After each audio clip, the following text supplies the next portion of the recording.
सुशांत सिंह की मौत के मामले में कई सारी चीज़ें एक साथ सामने आ रही हैं निकल के, कई सारे रहस्योद्घाटन हो रहे हैं। लेकिन देखें तो कई सारे इत्तेफाक भी हो रहे हैं। इतने सारे इत्तेफाक आपको कभी कहीं किसी चीज़ में नहीं मिलेंगे। ये सारे इत्तेफाक एक चीज़ से जुड़े हुए हैं, एक तरफ जुड़े हुए हैं। सबसे पहला इत्तेफाक जिसकी मैं बात करूंगा वो इत्तेफाक है उसी रात को हुई एक और मौत का इत्तेफाक, जिस रात सुशांत सिंह की मौत हुई थी। सुशांत सिंह ने घर में फांसी लगाई थी, लेकिन उस शख्स की BMW बाइक के साथ उसका एक्सीडेंट हुआ। एक ट्रक के साथ एक्सीडेंट में उस शख्स की मौत हो गई। उस शख्स कोई और नहीं था, सुशांत सिंह राजपूत के साथ काम कर रहा था और उसके साथ एक गेमिंग प्रोजेक्ट में काम कर रहा था। वो गेमिंग प्रोजेक्ट था बहुत बड़ा AI artificial intelligence gaming project, जो कि PUBG की टक्कर का एक नया गेम आने वाला था।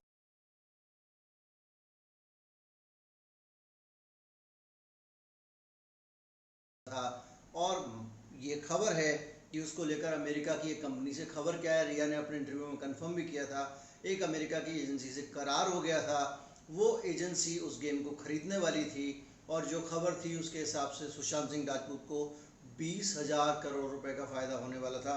20,000 करोड़ रुपए वो राशि होती है जितने का पूरा राहत पैकेज केंद्र सरकार ने अभी ऐलान किया था कोरोना के दौरान। सुशांत सिंह राजपूत के साथ काम करने से पहले समीर बांगरा जिस कंपनी में काम कर रहा था वो भी गेमिंग कंपनी थी, और उस कंपनी का वो चीफ ऑपरेटिंग अफसर था। पूरा ऑपरेशन उस कंपनी का देखता था, उसके पास कंपनी की बहुत अहम जानकारी हुआ करती थी। तो उस कंपनी का जो CEO था विशाल गोंडल था। विशाल गोंडल और समीर बांगरा एक वक्त आया, दोनों अलग अलग हो गए। एक गेमिंग के प्रोजेक्ट को बनाने में सालों साल लग जाते हैं, बड़ी टीम लगती है। लेकिन जो विशाल गोंडल की कंपनी है उसने दावा किया कि उसने 3 महीने में फौजी तैयार कर लिया है। कितने लोग हैं भैया उसकी गोंडल की कंपनी में? कुल 50 लोग। तो इससे ये सवाल बड़ा खड़ा हुआ कि भाई एक कंपनी इतने 3 महीने में इतना बड़ा प्रोजेक्ट कैसे तैयार कर ले रही है। अब आप कहेंगे कि ये कंपनी जल्दी कर रही है, धीमे कर रही है, इसका उस मर्डर से क्या लेना देना, या उस हत्या से क्या लेना देना, या उस मौत से क्या लेना देना। उसका जो एक कनेक्शन जोड़ा जा रहा है वो इस तरह जोड़ा जा रहा है कि जब सुशांत सिंह राजपूत की हत्या हुई तो उसके फ्लैट से एक हार्ड डिस्क निकाली गई थी। उस हार्ड डिस्क को जबरदस्ती निकाल के ले जाया गया और उस हार्ड डिस्क को लेकर इस बात का एक अनुमान लगाया जा रहा है, क्योंकि सुशांत सिंह राजपूत लगातार गेमिंग की चीज़ों को खुद देखते थे और उन्होंने गेमिंग से जुड़े हुए बहुत सारे प्रोजेक्ट्स तैयार किए। और ख़ास तौर पे वो कोडर नहीं थे, लेकिन गेमिंग का जो डिजाइन पार्ट था उसमें वो खुद दखल रखते थे। तो उनके पास बहुत सारा डाटा, बहुत सारी जानकारी CD में रहती थी और हार्ड डिस्क में रहती थी, माफ़ कीजिएगा। और माना जा रहा है कि वो हार्ड डिस्क ही गायब कर दी गई। तो अब ये अनुमान लगा रहे हैं बहुत सारे कॉन्स्पिरेसी थ्योरी के लोग कि उसी हार्ड डिस्क को ले जाकर उससे ही ये गेम तैयार किया गया जिसका नाम फौजी है।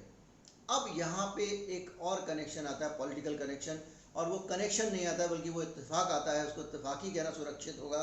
एक सबसे बड़ा इत्तेफाक आता है कि जब फौजी लॉन्च होने वाला होता है, उसके लॉन्च होने से पहले PUBG पर रोक लगा दी जाती है। ये हम ऑलरेडी एक तफसील से वीडियो में बता चुके हैं कि PUBG उतना असुरक्षित नहीं था, जिसके मुकाबले बहुत सारे प्लेटफॉर्म आज की तारीख में असुरक्षित हैं। वो हमारी फ़ौज की मूवमेंट जानते हैं, हमारे देश की हर हाल जानते हैं, हमारे एक नेता की मूवमेंट, हर नेता की मूवमेंट जानते हैं, उसका व्यक्तिगत जीवन जानते हैं। वो कंपनियां हैं फेसबुक, गूगल वगैरह वगैरह। तो PUBG नामक गेम पे अचानक रोक लगा दी जाती है। लेकिन ये चलिए सरकार का फैसला, उसने क्या सोच के रोक लगाई है, उस पर ज़्यादा चीज़ों पे कमेंट करना ठीक नहीं है, क्योंकि बहुत सारी चीज़ें उन्होंने अपने लेवल पर तैयार की होंगी, उस पर संदेह नहीं कर सकते हैं। लेकिन ये इत्तेफाक है जिस इत्तेफाक को हम इग्नोर भी नहीं कर सकते हैं। तो वो जो रोक लगा दी गई है, उस रोक को लगाने के बाद में अचानक एक गेम आता है। उस गेम का नाम है फौजी। फौजी की लॉन्च के पीछे अक्षय कुमार का हाथ है। ये वही अक्षय कुमार हैं जिनकी बैकग्राउंड पे हम जिसको हम छिपाना नहीं चाहेंगे, और जो पब्लिक में है कि अक्षय कुमार की रिलेशनशिप सरकार के साथ कैसी है और कुछ खास नेताओं के साथ कैसी है। वही अक्षय कुमार जब जो हीरो हैं सोशल मीडिया सेल के, वो अक्षय कुमार इसलिए जब इस गेम को मेंटर करते हैं, उन्हीं अक्षय कुमार के बारे में एक खबर आती है 2017 में। एक वकील साहब हैं जिनका नाम है विभोर आनंद। उन्होंने एक ट्वीट किया कि 2017 में अक्षय कुमार साहब ने जो है वो शौविक जो है जो रिया चक्रवर्ती का भाई, उसको एक मामले में छुड़ाया था। मामला था ड्रग्स बेचने का मामला, कनाडा में छुड़वाया था और उनके ऊपर बहुत गंभीर आरोप लग सकते थे, गंभीर सजा हो सकती थी। लेकिन अक्षय कुमार के इन्फ्लुएंस के कारण शौविक जो है वो सिर्फ समाज सेवा करके छूट। चलिए माना कि ये सब ठीक है, लेकिन इसकी जो जांच हो रही है उसमें जो हमने बातें कही हैं, जो सारे इत्तेफाक हैं, ये कहीं ना कहीं जांच में शामिल होने चाहिए थे, लेकिन इस जांच में शामिल नहीं हुए। जांच में शामिल क्यों नहीं हुए, ये समझने की ज़रूरत है। अगर आप ये समझना चाहते हैं तो आपको फिर बहुत सारी चीज़ें समझनी पड़ेंगी। उसमें से एक बड़ी चीज़ ये है कि जांच करने वाली एजेंसी जो सीबीआई है, अब वो ज़्यादा इस जांच को आगे बढ़ाने की स्थिति में नहीं है। उसको कहीं से ये मिल नहीं पा रहा है कि इस मामले को कैसे हत्या से जोड़ा जाए। अब सीबीआई को जो काम करना है वो है कि वो आत्महत्या थी या आत्महत्या के लिए उसको मजबूर किया गया, इनमें से दोनों एक मामला होना है। ये खबर बाद में लीक भी हो गई थी आज तक में, लेकिन अचरज की बात यह, इस खबर का खंडन करने के लिए सीबीआई बड़ी फुर्ती से बाहर आई। आमतौर पर सूत्रों के हवाले से जो खबरें आती हैं उनका एजेंसियां इस तरह से खंडन नहीं करती हैं।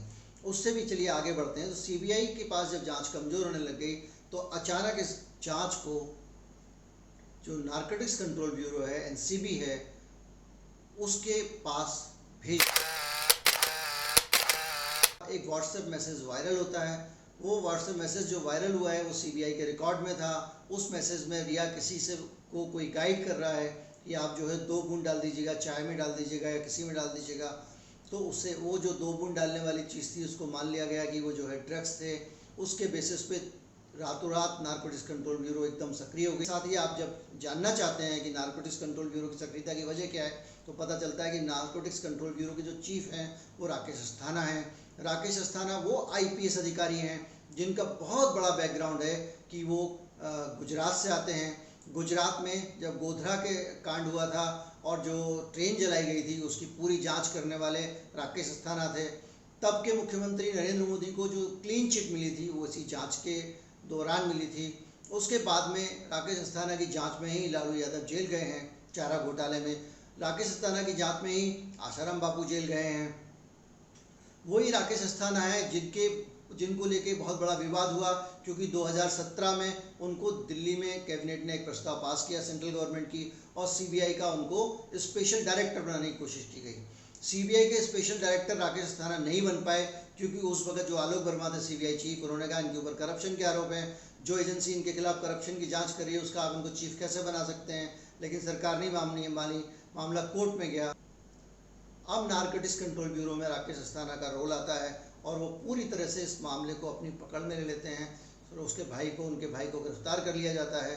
अब पूछताछ चल रही है, बहुत सारे ड्रग्स के और सारे एंगल आ रहे हैं। इस पूरे प्रकरण के बीच में अगर आप देखेंगे तो सारे के सारे पहलू दो तरफ से जुड़े हुए हैं। एक तरफ सारे के सारे कनेक्शन एक खास पार्टी, कुछ खास नेताओं और कुछ खास चीज़ों के साथ जुड़े हुए हैं, और दूसरी तरफ कनेक्शन जो है वो पूरा सुशांत सिंह राजपूत के बिजनेस से जुड़ा हुआ है। लोग सुशांत सिंह राजपूत से बिजनेस अक्षय कुमार का उसमें दिखाई देना, एक गेम का लॉन्च होना, गेम का झटपट लॉन्च हो जाना, उस गेम के वो 3 महीने में तैयार हो जाना, जो गेम पे पहले से काम कर रहे थे सालों से उनकी हार्ड डिस्क गायब हो जाना, उन 2 लोगों की एक ही रात में मौत हो जाना, चाहे वो सुशांत सिंह राजपूत हो या उनके पार्टनर हो। ये सारी चीज़ें मिला के एक अजीब सा संदेह का वातावरण पैदा करते हैं। हम उसी संदेह के वातावरण को आपके साथ कम्युनिकेट करना चाहते हैं। कोई निष्कर्ष निकालना नहीं चाहते, क्योंकि हम भी इससे ज़्यादा कुछ इस मामले में नहीं जानते हैं। ये सारी जानकारियाँ हैं जो मीडिया रिपोर्ट से सामने आई हैं। उम्मीद करते हैं कि सरकार की जो जांच है उसमें इन सब चीज़ों को भी शामिल किया जाएगा। सिर्फ एक ग्लैमरस हीरोइन पे चर्चा ज़्यादा नहीं होगी, मीडिया भी इन पे बात करेगा, जो एक खास एक लड़की के अलावा जांच को आगे पीछे ले जाना नहीं चाहता है। अगर आपको ये वीडियो अच्छा लगा है तो हम आपसे चाहते हैं कि आप इसको लाइक करें, हमारे चैनल को सब्सक्राइब करें। अभी नया चैनल है, लगातार इस तरह की वीडियो लेके आएंगे और उम्मीद करते हैं कि आपको वो पसंद आएंगे। घंटी का निशान दबा दें, क्योंकि हमारे वीडियो के बहुत नियमित फ्रीक्वेंसी पे नहीं आते हैं। जब भी आएंगे आपको पता लग जाएगा। बहुत ज़्यादा वीडियो नहीं आते हैं कि एक दिन में 20-30 अलर्ट आपके पास आ जाएँ। हफ्ते में 1, 2 या 3 वीडियो हम निकालते हैं। उम्मीद करते हैं आपको बिल्कुल पसंद आया होगा। अगर पसंद आया हो तो हमारी मदद करें, हमारे साथी बने। हम आपको इसी तरह की खोजी खबरें देंगे, वो खबरें देंगे जिन तक लोग नहीं चाहते कि आप पहुँचें या आपको जिसकी जानकारी